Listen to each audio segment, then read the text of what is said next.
वैसे तो ये राशिफल का कार्यक्रम है, यहाँ बहुत लंबी मैं चर्चा नहीं करूंगा, पर एक विचारणीय जो तथ्य है उसे मैं आपके सम्मुख रखना चाहता हूं, फिर सूत्र रखूंगा। जब कोई व्यक्ति बहुत बड़ा बन जाता है, जब कोई व्यक्ति एक सामान्य घर में जन्म लेने के पश्चात हमारे देखते ही देखते हमारी आंखों के सामने वो बहुत बड़ा धन कुबेर बन जाता है, तो जाहिर सी बात है जिज्ञासा उत्पन्न होती है। जब कोई राजा हो तो उस राजा के कहीं ना कहीं उसके शान में कसीदे तो पढ़े ही जाएंगे। वहां कई बार ऐसा देखने में आता है कि अगर ज्योतिष को ही मैं ले लूं तो वो भी कुछ इस तरह से ही होता है कि फिर उस व्यक्ति के लिए भी कहीं ना कहीं सूत्रों को उसके हिसाब से घटा करके देखा जाता है। ये वो कारण था जिसके चलते ये व्यक्ति ऐसा हुआ।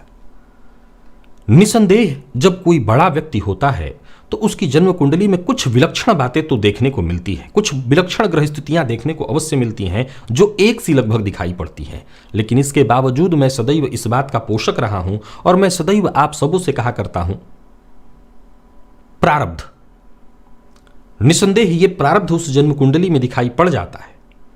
और सबसे बड़ी बात होती है प्रारब्ध, उस व्यक्ति का प्रारब्ध। हर बार जरूरी नहीं होता कि एक ऐसा परिवेश मिल जाए जो व्यक्ति को आगे बढ़ने के लिए प्रोत्साहित करे। लेकिन अगर आप देखें तो एक रिक्शे वाले की बेटी या रिक्शे वाले का बेटा जब आईएएस अधिकारी बनता है तो ठीक है कि वहां पर अभाव था, लेकिन एक बड़ा प्रभाव था। क्या कि उस रिक्शे वाले के मन में इस बात की ललक थी कि मेरा बेटा कम से कम पढ़े, मैं भले संघर्ष किया। हो सकता है कई बार ऐसी स्थिति न हो, यानी पिता के मन में कोई ललक न हो, परंतु उस लड़के का भाग्य इतना मजबूत और इतना प्रखर, इतना प्रबल था कि सबको मजबूर होना पड़ा। आमतौर पर यह हो सकता है कि बाकी के घर वाले, बाकी के परिवार वाले उतना ज्यादा न सोचते हों, लेकिन उस लड़के का, उस लड़की का भाग्य इतना प्रबल था कि सबको मजबूरन उसकी तरफ ध्यान देना पड़ा। ज्योतिष शास्त्र का एक सूत्र कहता है, और प्रायः ये देखने में आता है, जो बहुत बड़े धन्ना सेठ बन रहे हैं, धन कुबेर बन रहे हैं, धनाध्यक्ष बन रहे हैं, उनकी कुंडली में लाभेश जरूरी नहीं है कि हर बार कोई शुभ ग्रह हो, और जरूरी नहीं है कि लाभ भाव से किसी विशेष शुभ ग्रह का संबंध हो। संभवतः पाप ग्रह का संबंध ज्यादा देखने में आता है। अब क्यों होता है इसकी चर्चा बात का विषय है। आप समझ सकते हैं कि आज के परिवेश में जो धनाध्यक्ष बनने चल रहा है, कई तरह के काम भी उनको करने पड़ते हैं। अब गौर करने की बात है कि जन्म कुंडली में ज्योतिष शास्त्र का कथन है कि भाग्येश और षष्ठेश का परिवर्तन हो जाए, भाग्य भाव का मालिक और षष्ठ भाव के मालिक का परिवर्तन हो जाए, और लाभपति नवम में हो, तो ऐसा जातक इतना धन अर्जित कर लेता है अपने पुरुषार्थ से कि वो राजा अथवा राजा समतुल्य बन जाता है। अथवा एक और चीज देखने में आएगा कि लाभेश का संबंध या जन्म कुंडली में पराक्रमेश, जितने भी बहुत बड़े लोग बन रहे हैं, उनकी जन्म कुंडली को अगर आप देख रहे हैं तो उसमें पराक्रम भाव को अवश्य देखिए, क्योंकि बिना पुरुषार्थ किए, बिना पराक्रम किए कोई बहुत बड़े पद पर नहीं पहुंच सकता।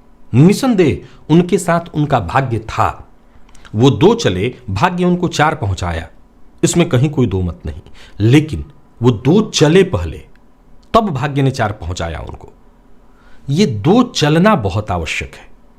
तो वो 2 चलना पुरुषार्थ है, यानी ऐसे जातक जो बहुत आसानी से आगे हमें लगता है कि बढ़ गए हैं, वो निसंदेह पुरुषार्थी हैं और 2 कदम चले हैं। 2 कदम ऐसी विकट स्थितियों में उन्होंने उठाई है कि भाग्य को मजबूर होकर के 4 कदम चलाना पड़ा है। अगर आपकी जन्म कुंडली में आपका पराक्रम मजबूत है, आपके लाभेश पराक्रम से संबंधित हैं, आपके लाभेश षष्ठ से संबंधित हैं, निसंदेह ये कर्ज योग भी है। लेकिन सवाल उठता है कि कर्ज योग का क्या मतलब हुआ। जाहिर सी बात है, जिसको आगे बढ़ना है वो ऋण लेकर के ये न के न प्रकार आगे बढ़ेगा। लाभेश का संबंध षष्ठ से बने, लाभेश का संबंध कर्म से बने, तो ये भी जातक को कहीं ना कहीं उसके संघर्ष, उसके कर्म, उसके परिश्रम, उसके पुरुषार्थ से आगे बढ़ाने वाला योग है। और ऐसी अवस्था में लाभेश लग्नेश बली स्थिति में है, भाग्येश बली स्थिति में है, तो याद रखिएगा, प्रायः लोग पूछते हैं कि कितना बड़ा बन सकता हूं। आंकड़े आगे चल करके मल्टीप्लाई होते हैं। शुरुआत में ही सारा संघर्ष है। इसके बाद जैसे जैसे आप आगे बढ़ें, एक समय के बाद संघर्ष भी आपके लिए अब रास्ता छोड़ देता है। तो जो भी है शुरुआत में ही है।